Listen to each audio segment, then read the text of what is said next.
this direction here. Bike parking, garbage enclosure, and this is the proposal to reinstate the liquor store. The hotel lobby is in this area. This one. This is the second floor, the hostel, 70 occupancy and 15 separate rooms, some bunk beds, some individual rooms. Proposing to put a bar area on the rear patio with additional seating for the restaurant.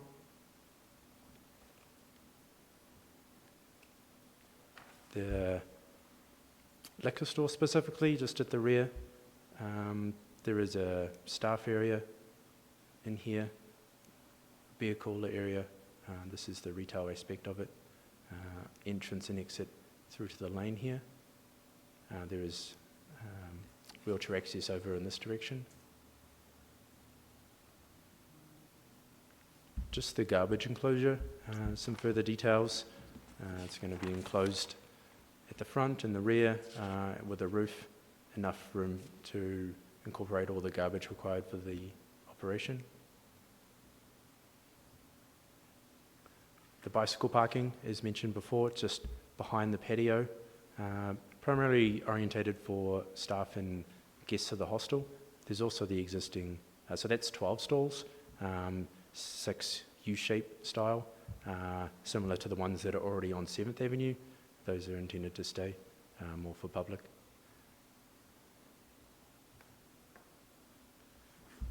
The Lane Use Bylaw. So in 2015, under a previous development permit, the previous owners proposed a different set of design, and at that stage a DC district was created, and that is still the DC district in place today.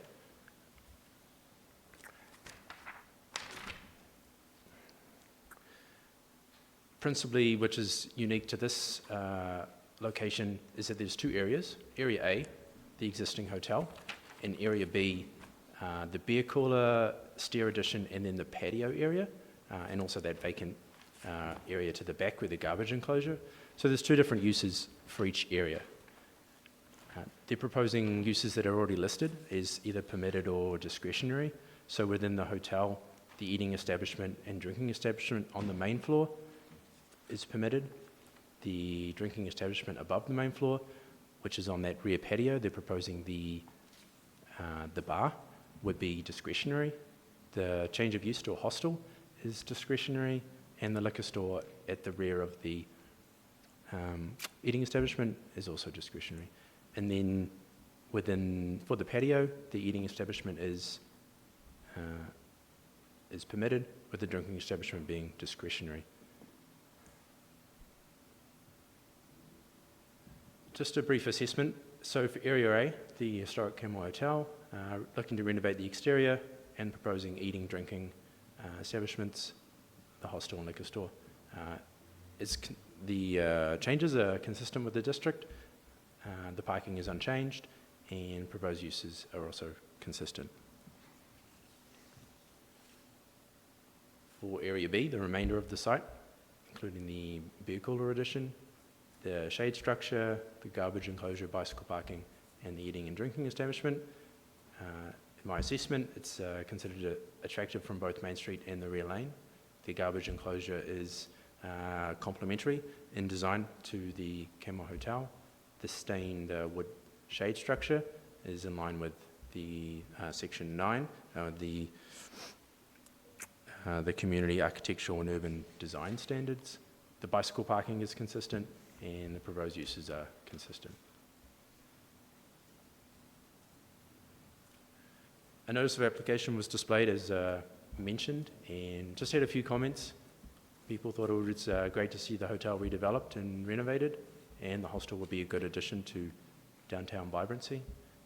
We circulated to the Centennial Museum Society of Canmore, and they thought highlighting the statue was great with the patio design. The directional signage they would be looking to get kept or replaced in some manner, and thought that the overall renovation plans were positive. First up, in my assessment, we're just looking for two variances. Number one is that Corten steel, the rusted look. The justification there is that it's a design feature on the existing stair addition and creates connectivity to the low fence on Main Street. The Development Authority would just need to consider that there needs to be a deemed public benefit in this instance, and I've just included how it is on the Schedule A, circulated to you previously. And just to refresh your memory, here it is on the low fence, and then just this section here on the stair addition. Feeling like there is a connectivity, and it adds to the design of the patio there. The second variance, it wasn't included in your circulated package. Just further reading of the district, the entrance of the liquor store needs to be, is considered a separate business, and therefore needs to have a functional entrance to a street or a sidewalk. They access more to the lane. However, it means that there needs to be no further changes to the facade to incorporate this business into the design. It's more accessible because there is already access, wheelchair access to the lane, and also there's a side entrance here, but it is generally connected to the sidewalk. However, I just wanted to highlight it to you, and I've included the variance as it's now included in the Schedule A. I just ask that a motion be put forward to attach that to the Schedule A. Here it is here, proposed main entrance to the liquor store here. You'll see the access to the lane here. So can you just go through that one more time? So from the exterior, from the laneway, it will look... There's no exterior changes proposed. Right. They're just proposing to use this access as the primary for the liquor store, rather than, say, access through the eating and drinking establishment to Okay.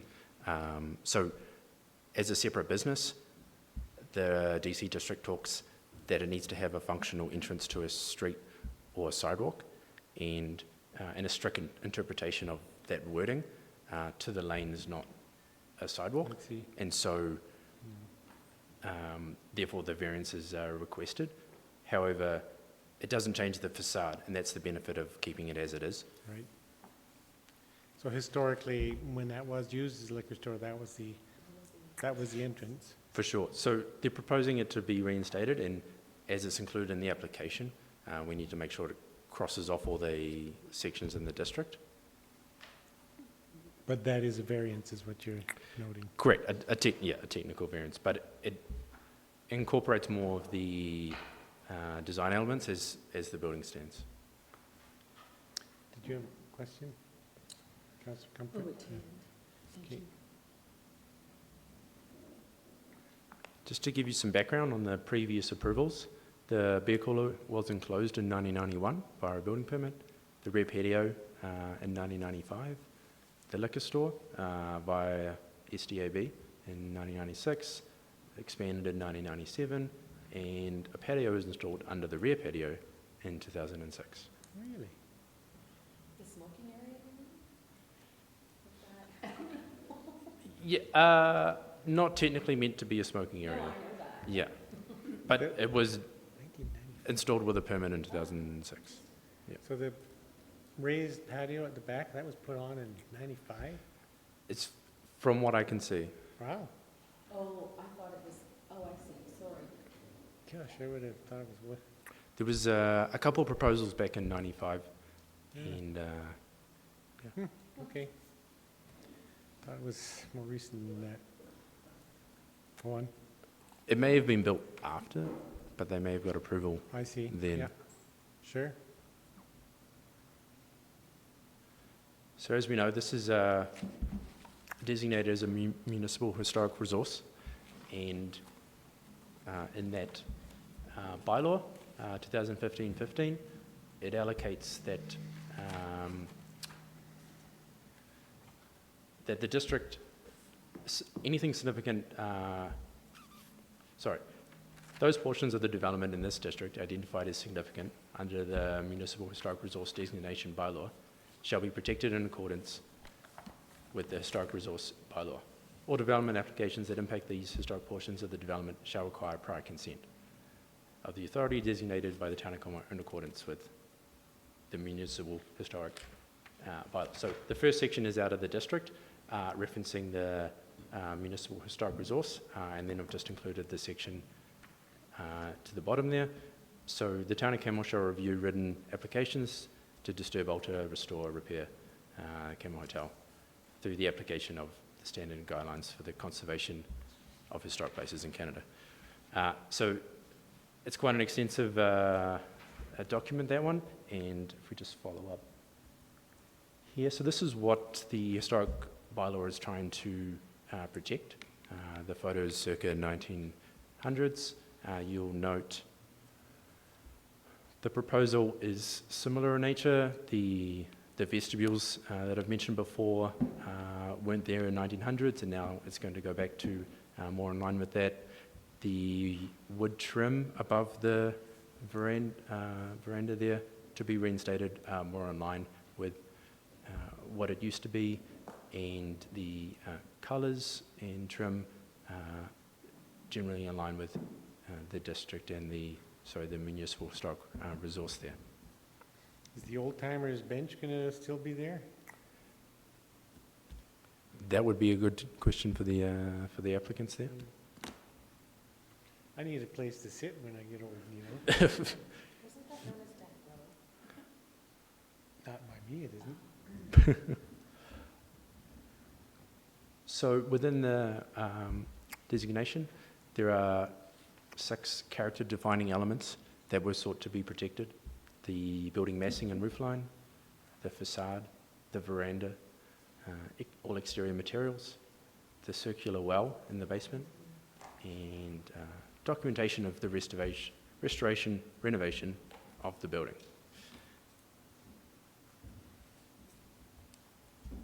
Over and above this permit we see today, administrations to consider the goal is to restore and preserve the aesthetic of the hotel, and we'll work further with the applicants to make sure that the materials, documentation and details will align with the historic designation, and a condition of approval is further review by administration under this purpose. There's a memorandum of understanding attached to the historic resource. Its purpose was to confirm the compensation as a historic resource, and within that there's 4 terms and conditions. Number 1 was to create a DC district, which is obviously completed at the same time. Number 2 was 2 on-street parking stalls. They were facilitating the license of occupation on 7th Avenue. There's still an option. It's not proposed at this time. The historic grant program, initiated once renovation is complete, or 2018, whichever occurs first. It's still applicable should they meet those requirements, and the Finance Department is ready to coordinate. And the creation of a municipal historic resource, which was completed. Can you just remind me a bit more background on number 3, the grant program? For sure. So to grant municipal historic resource under the Historic Resources Act, you need to outline how the financial compensation will be undertaken. There is a method of calculation in that memorandum of understanding. The value of the building before renovation, the value after, and then a percentage paid. And so the grant program would refund money back should there be a difference there. We can look at that if you like in more And detail. that's requirement of designating historic property, right? Correct. To recognize the foregone future Potential. potential. Yeah. So, given, from what I'm understanding, there's not a change to the future potential through this proposal. So how it reads in the memorandum of understanding is that either when the renovation is complete or 2018. But if the renovation is not complete, then there would be no change in assessed value, so there would be no refund. Okay, so that's what I was trying to understand. It says initiated in 2018, and there won't be anything to initiate then. For sure, so the assessed value and then the new assessed value subtracted. If there is no difference, then there's no, Great. yeah. And then if that should come to pass in 2018, is that whole package off the table? Would you mind The rephrasing? historic grant program? I think Or it is goes that- through as long as it's designated as a So municipal historic it's resource. attached as a caveat or something on the property? That I'm not too clear on. Yes? It is. Probably. Let's say probably. Mr. Fish says Okay, yes. thank you. Okay. Just a conclusion there. The application, with the exception of the two variances noted, is consistent with the DC district. The variances have justification. The design is generally sensitive to the historic character. The parking is unchanged. The signage is not detailed in this development permit and will be considered by administration as a separate application. There's a further review by administration in regards as the municipal historic resource, and Schedule A is prepared for your consideration. And I'll just leave you with the perspective from Main Street.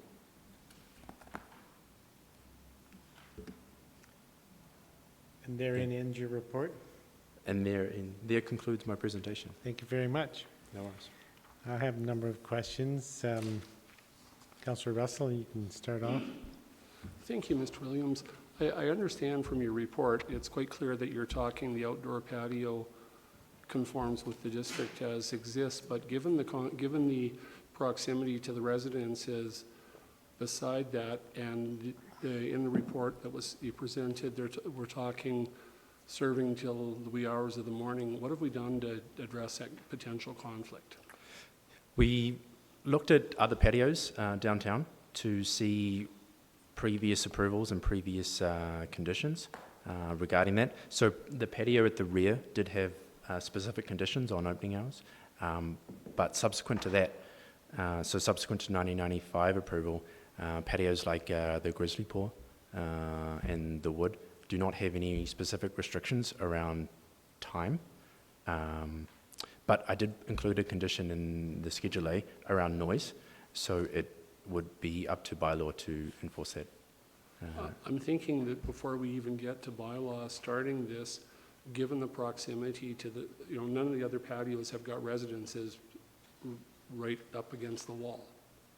And so, before we, admittedly, the liquor hours may be outside of our purview, but as a municipality, we do owe a duty to the residents of the building and next door that before we create the problem. For sure. I just reviewed the other patios, Yes. and I guess those adjacent uses could change as residential is permitted within the town centre district. So the buildings next to those existing patios could change and could introduce residential uses. But yeah, I totally understand your point there, and that is an option should you be that way inclined to include a further condition around time. So to that point, though, I think of other decks and patios that are adjacent to a hotel. I'm thinking of the Georgetown, for instance, there's the outside deck, and the Tavern 1883 has the deck that serves, and it's immediately adjacent to residential. Correct, and that doesn't have any restrictions on time or. If I could jump into that, there was an awful lot of battling went on with the Rose and Crown and the Boardwalk residences. I'm dating myself on time-wise, but there was a big conflict. I don't know what the final resolution was, but it was a long, protracted dispute between the adjacent folks, and we don't need to go down. If we can avoid this, whether we review that section or something. We need to avoid those kind of conflicts. Mr. Fark, did you have a comment? So, as has been pointed out, council has the option of placing a restriction on the operating hours. However, it would not be consistent with how other patios in town are treated. But to Councillor Russell's concern, the noise bylaw, and there is a bylaw existing in town already, applies equally to all patios. And it does not have a time restriction. It speaks to unreasonable disturbance. So at any time, I fully respect Councillor Russell's concern that if we can prevent it from happening before we have to involve bylaw, then that might be a reasonable step to take. But it has not been consistent with how we have treated other patios. So we have used the bylaw mechanism to address exactly that concern with other establishments. And I can't think immediately of other decks like this that are actually adjacent to residential. I mean, this deck is, the only people that are affected are guests of the, would-be guests of the hotel. The apartments above CIBC. Oh, Yes. yeah, right. And similarly to Councillor Russell's point, the Rose and Crown does have residential immediately adjacent to it. And there was a dispute at the time, and it has been resolved through the mechanism of enforcing the bylaw. Ms. DeSoto? I was just going to add that the Drake is part of a hotel, and the Grizzly Paw is immediately adjacent to the Bow Valley Motel. So, I mean, there are residents all throughout downtown, and patios typically have been able to work with their neighbors. Yeah. With their, your worship, pardon me, but with, in all due deference to this, this is permanent residences. Hotels are people coming for a weekend or for a short stay. We're putting it, by having a potentially wee hours of the morning opening patio, we are putting an impact on these people's lives. Councillor Cransford? Thank you, Your Worship. And thanks for the presentation. Just on the same topic, we don't decide within this development permit so far about operating hours. Who normally sets those, who normally makes those decisions? Perhaps. As Mr. Williams stated, in the past, there was an hours of operation limitation as part of the conditions of approval. So that would be the mechanism. If the Development Authority, in this case council, wanted to put that in place, then you should make that amendment to the proposed conditions of approval. Right. But who sets hours for other patios? Are they just operate according to liquor laws then? That's correct. Right. Yes. And as both Ms. DeSoto and Mr. Fark said, yes, their noise bylaw is the mechanism by which the town could deal with. Right, but we don't set a time on that. No. Correct. Okay. And so with the previous 2 a.m., it was mentioned in the package that extending from 2 a.m. to 3 a.m., who set a 2 a.m.? I believe that's the AGLC. Okay, so it's the Liquor Control Board, so it's not within our realm. Okay, and thank you for that. I just wanted to then confirm there's 3 public comments that were noted in the report. Have any other public comments been received subsequently? No, I have not received any further comment. So there's nobody that's raised this particular concern through the public? That's correct. Great, thank you. Just following up on that, so the AGLC sets the 2 a.m. time limit for serving alcohol, is that right? I believe so. The tables need to be cleared by 3 a.m. Cleared by 3. So there can't be any serving of alcohol after 2, and the patio has to be cleared by 3. And if there's excessive noise, then the noise bylaw would kick in? It's applicable at all times of the day. Sure. So if they're creating noise before that, the 2 a.m. or 3 a.m. Timeline, would still be subject to enforcement. Thank you.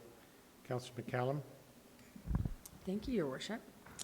Thank you for your presentation, Mr. Williams. I am happy to see the Canmore Hotel come before Council for revitalization.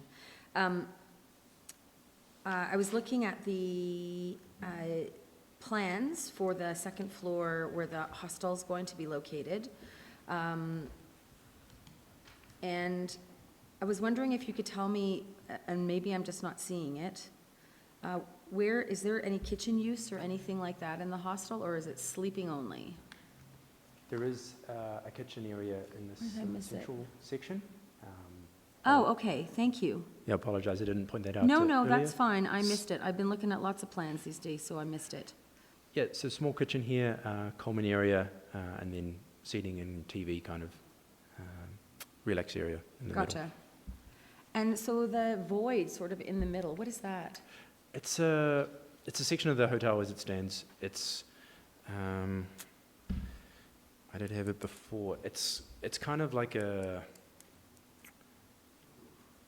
it's the roof, but they did previously have access to it, but there won't be access to it going forward. It was, I guess, kind of a sun roof section. Okay. Yeah, but it won't be used going forward. Excellent. And is the expectation, and I'm going a little bit beyond DP questions, is the expectation that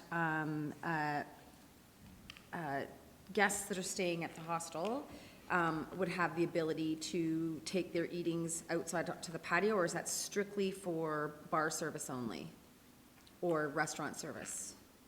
I understand it was an extension of the eating establishment, Okay. but Sure. I'm not sure how the operation will I've gotten run. different questions from the public about this, so I'm just asking these questions. And so, reading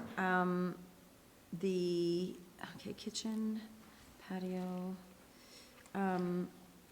I remember a term used in the introductory letter from the applicant speaking about food forward. Is the license going to change a bit so that people under 18 may be able to come in and eat, or is it going to strictly be over 18 as it has been for as long as I've been in town? I think the applicants will probably be able to best answer that. I don't know However, about that. my understanding from the AGLC is that if you're an eating establishment, you need to be open to minors.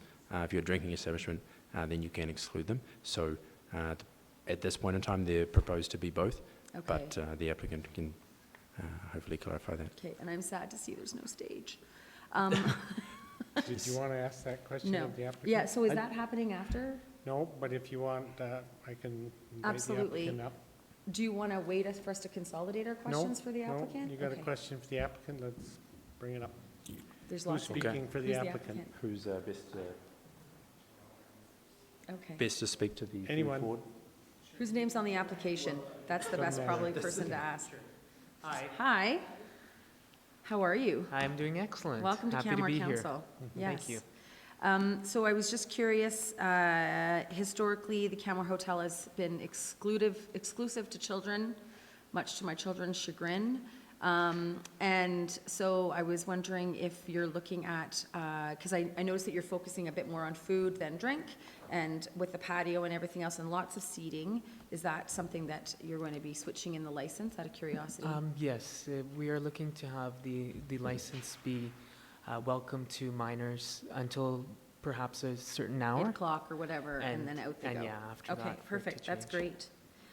And then I have a question with regards to, so as many of us do, walk past the hotel every day, and I've noticed that since it's been closed, that there's been quite a bit of damage to the exterior and to the windows and everything else, exposing, of course, especially historic buildings to the elements is not awesome. Right. What's the long game on that? Are you going to start like boarding up windows until you're ready to start construction, or, because that's not great for Right. the, Ideally, we would have liked to have started yesterday, so your concern is the same as our concern. yeah, We do want to get started right away, and we want to make sure that all elements are protected. yeah, for sure. It's, And the long-term goal is to have this hotel revitalized, having a structure that will be up and part of the community for decades to follow.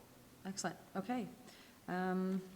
And I think those were all my questions. Thank you very much. Thank you. As long as Mr. Aurora Yes. is at the mic, if there's other questions for the applicant, this would be a good opportunity. I do have a couple, not major, but so the liquor store, is your intent to lease that to other management or operate it as part of your business? It will be operated as part of the business. As per guidelines, it will be a separate separate outlet. Mhm. However, the plan is for the operations to be consistent. Okay. And sort of a little more detail on the line of questioning from Councillor McCallum. So the Main Street patio, it's fully intended to serve the general public as well as guests of the hostel. That is correct. Right. Did somebody else have a question for the applicant? Councillor Comfort? Yeah, thank you for the presentation, and it is great to see this go ahead and be occupied and so forth before, again. I'm just curious about, and again, this goes beyond the DP questions, but what market are you looking to attract in terms of the hostel?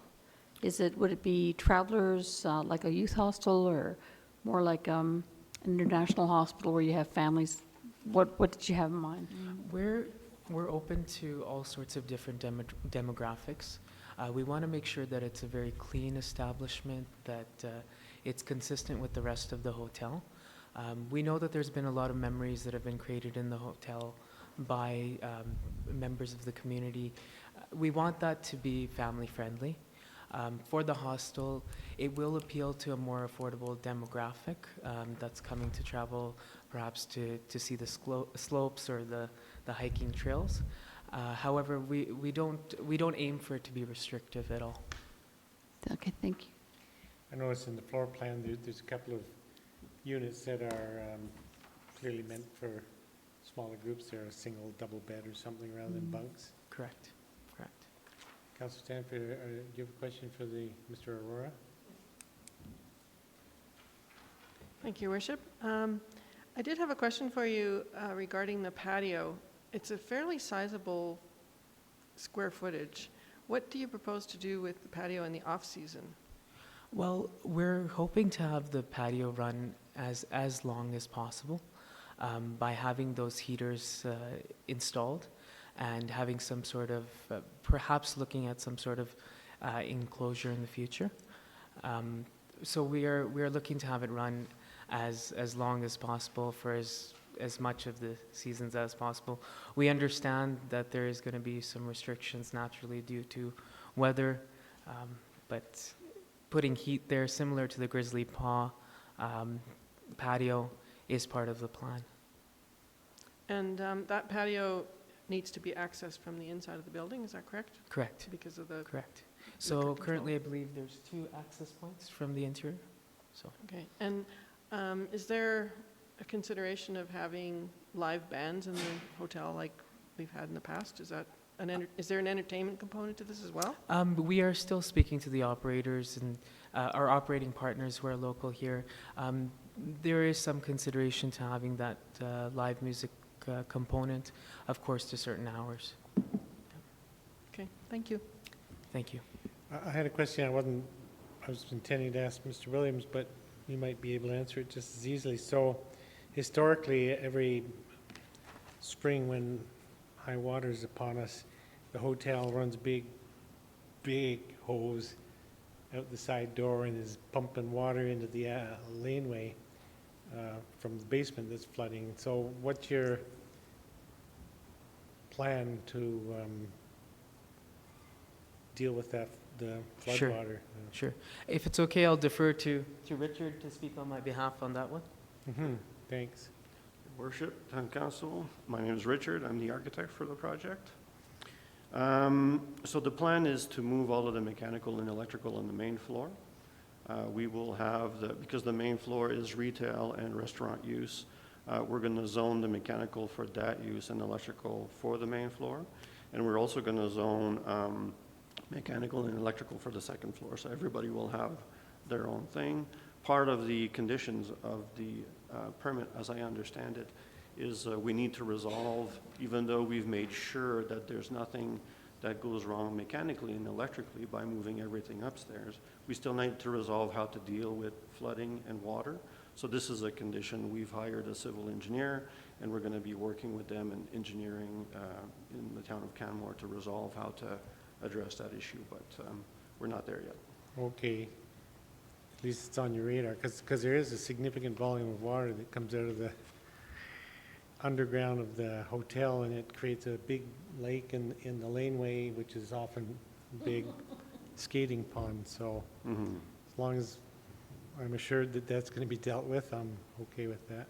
Yeah, there's a number of issues that I have to consider with regards to this project. Unfortunately, she's an old gal. She has a lot of years on her, so there's a lot of things to be wary of. The trick is to try to, we have to meet all health and safety and building code requirements and fire requirements. We have to make sure that the town of Canmore is happy with regards to storm handling and things like that. So those are for sure, they're not even an option. I've contacted the building code officer that's going to be reviewing the application and doing the inspections. So we're going to go through item by item what we can leave and what we have to remediate. The trick, of course, is the more extensive the renovation, the more up to code we have to bring the building. And in something that was built in 1890, that's not always that obvious, so we have to walk a line here. Great. Another Councillor Comfort, and she had a question. Councillor McCallum. Thank you, Your Worship.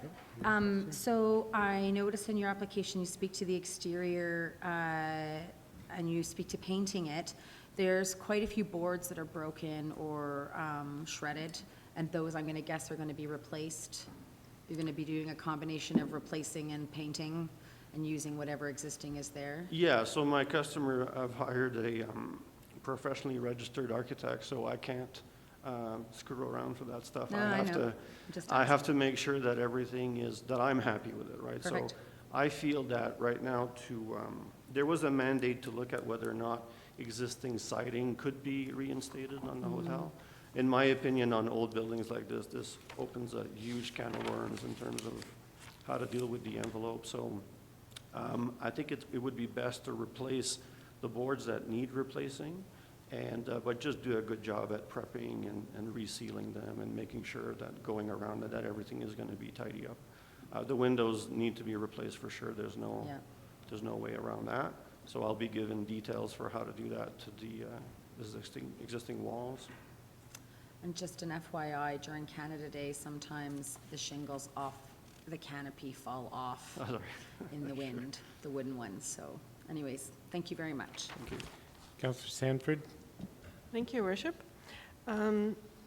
Since you mentioned safety, it's being proposed this building will not be sprinklered. Is that correct? The building will not be sprinklered, and so that entails certain limitations in terms of occupancy, number of people that can be in the restaurant, in terms of what to do with the washrooms, and so we have to classify the building to meet the current Alberta Building Code requirements. We are able to classify a restaurant to not have sprinklers installed. I think that for us to install sprinklers in an old building like this would be just not feasible in terms of costs and renovation. And so what happens is when you classify your building and you decide to not sprinkler your building, then the building code imposes basically limitations on how many people can be in the space, and also imposes requirements for fire ratings. So we have to make sure that the ceiling is fire rated to the hostel, and so we have to conform to whatever the ABC 2014 will say. Okay, so there's a lot of thought being given to that. Oh yes, I have to coordinate all that Okay, stuff. I'm happy to hear that. Thank you.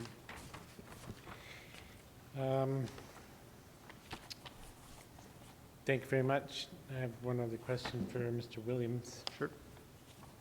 At this time. So there must be an overall increase in seating attributed to the restaurant and bar area. Correct. Correct. So does that add on additional parking requirements? The DC district states that regardless of use or occupancy, the parking remains the same.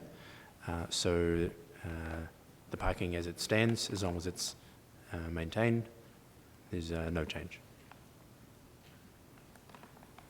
Okay. So if it was a 5-unit hotel, it would have the same parking requirements as a 15-unit 70 occupancy. I'm sorry, say that again? The application as it stands, 15 units, 70 occupancy, it has the same parking requirements as a much smaller or much larger. It doesn't change the parking I see. for this district. But the restaurant seats would. The same with the restaurant. The extension of the patio, regardless of the size of the patio, the parking is still the same. There is no calculation to be done. Usually there is. Usually there is, yeah. Yes, you're both correct. Mr. Williams is correct about that. Just one piece is that the normal procedure is that we don't require parking for patio space. Despite what we would all like, the patio season is unfortunately short in Canmore. Sometimes even at the end of April it snows. And the other idea is that if an outdoor patio space is functioning, hopefully, and we witness this, there are more people inclined to walk or cycle or use alternative transportation to come to the facility. So it's been our practice across the town not to require additional parking based on patio seating. And inside the hotel itself, is there not an increase to restaurant seating? As Mr. Williams stated, the bylaw is specific that for development on this site, regardless of the use, the parking shall be as outlined. And then if I recall, we agreed to that to encourage the historic rebuild, Yes. but we're not getting that. We're getting extremely close to that. Okay. Are there other questions, Councillor McCallum? Thank you, Worship. Actually, I recollect that the parking requirements were also because it's grandfathered in, too. Some of that parking is grandfathered in since this building is over 100 years old, and so it grandfathers to horse and buggy days. In part, there was more of an assessment done with those previous approvals that I outlined. The liquor store and the patio and the second floor patio at the rear. There were some parking discussions then, and there's also been a bit of history about cash and lieu being paid, and it's been recognised, I think 2 stalls. But I think it's assessed on its merits, but the district before you is specific, so we can't really go over and beyond what. No, that's Yeah. fine. I'm just trying to refresh my memory, and if I recollect, there were parking stackers that were attached to the previous The previous application, application, but not with this one, I see. did propose car stackers. It also proposed more units of accommodation. Correct. They were to build out above the rear patio and also in that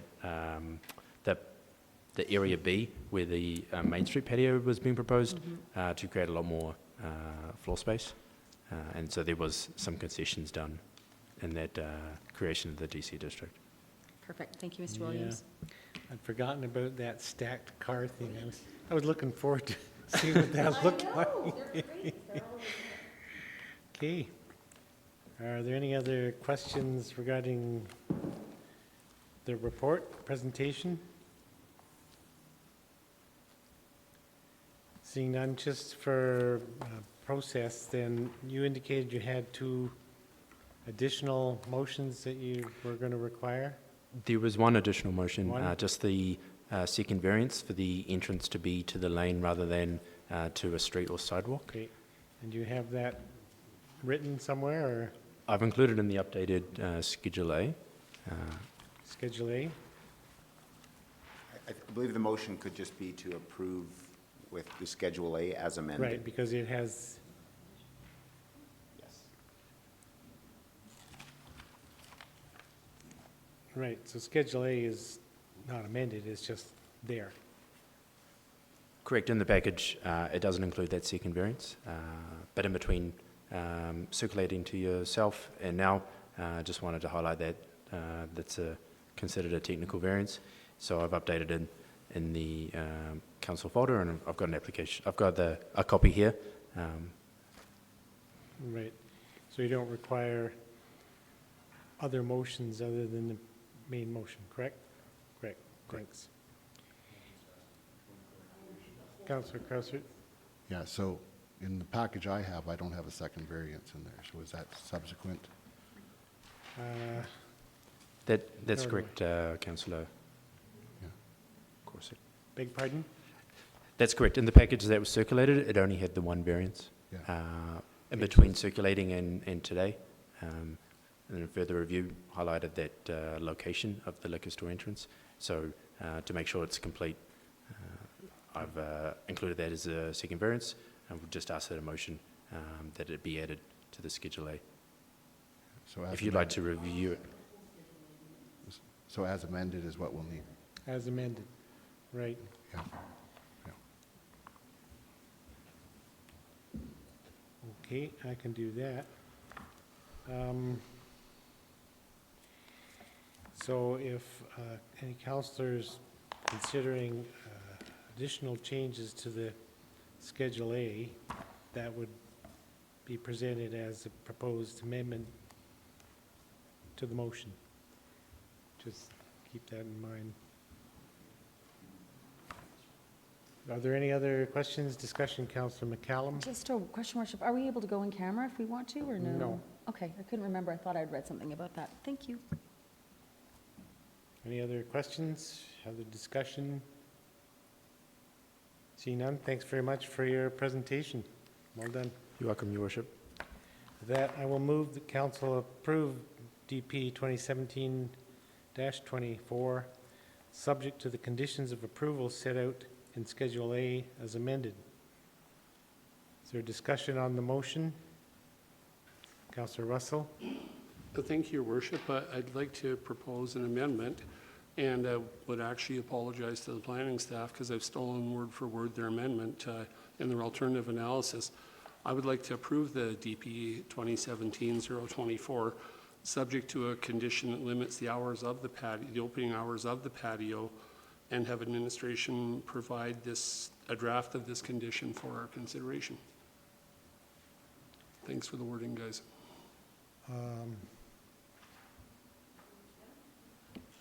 So approving it subject to a condition that we don't know?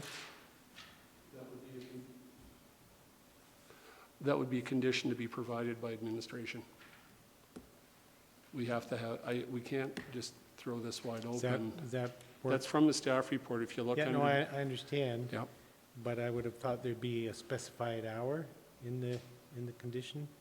Is that okay as it stands to just have a condition that's open-ended in the motion? Sorry, I'm a little unclear on the intent of the motion. Is it that administration would bring back at a later date a proposed Hours of amendment? operation. Hours for of the aro- pat- for the operation. Okay, so there's, in the conditions of approval, Councillor Russell is asking for administration to return at a later date and bring back a specific condition of approval for council's consideration. Actually, I'm afraid I'm taking from yours is approve the permit. If you go to your alternatives analysis,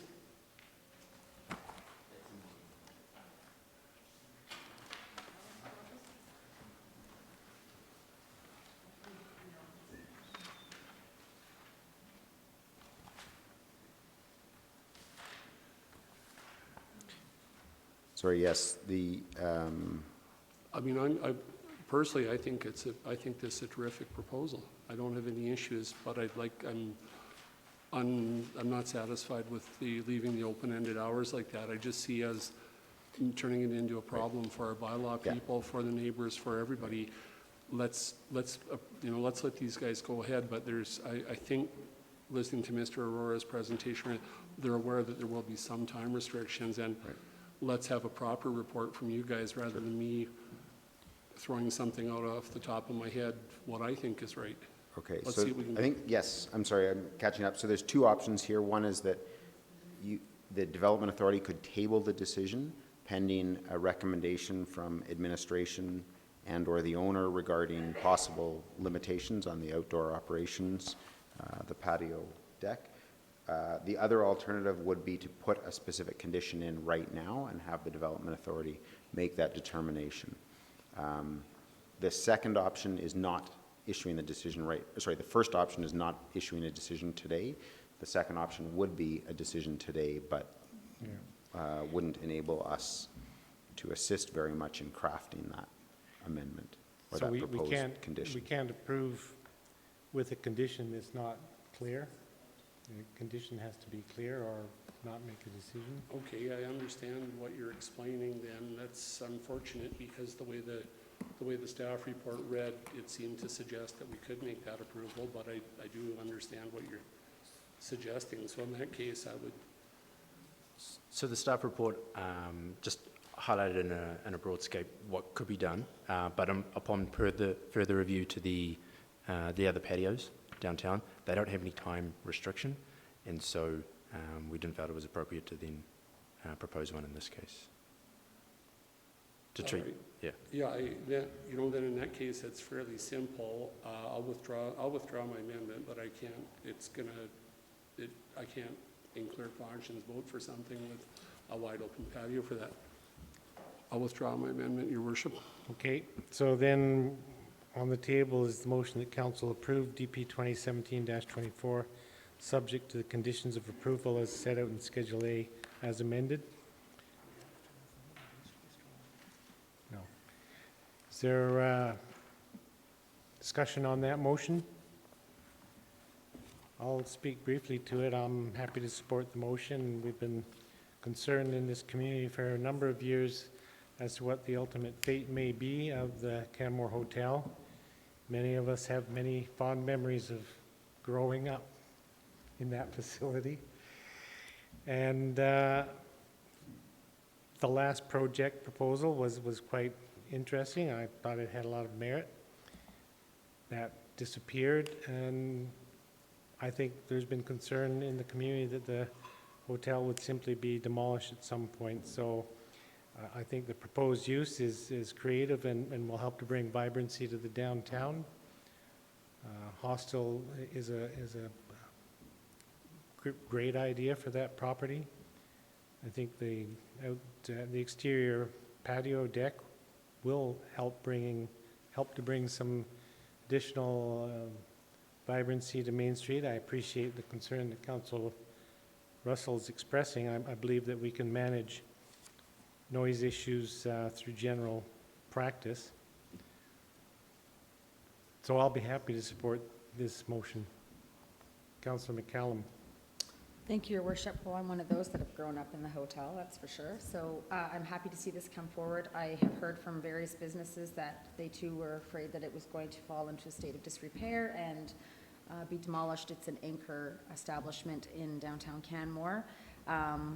Perfect way to frame the Miners' Bronze, in my opinion. And I'm happy to see that the mandate of the business is going to change. It's going to be a lot more welcoming to all kinds of people, not just people looking to get down with their bad self on a Saturday night. So I look forward to seeing, it's true. I look forward to seeing the reno and actually the hostel piece is very exciting, especially in the downtown, and it's a needed amenity, and I think it will do very, very well in this community. Any other discussion on the motion? Councillor Russell? I just want to be clear to the proponents and everybody else. I like this. This is a good project. It's necessary. It's worthwhile. It's probably going to do all right. But you know what? From living a life in the past of enforcing noise issues, dealing with conflict and that, I think we're doing a disservice by not coming up with a better answer. And I'll apologize. My interpretation of the planning report wasn't able to make this work, but we've got residences there who we're putting an encroachment on their quality of life, and I can't see this go ahead as is. Further discussion on the motion? Seeing none, call the question. Those in favor? Opposed? Motion's carried with Councillor Russell in opposition. With that, I'll move the special meeting of council be adjourned. Those in favor? Opposed? We're adjourned.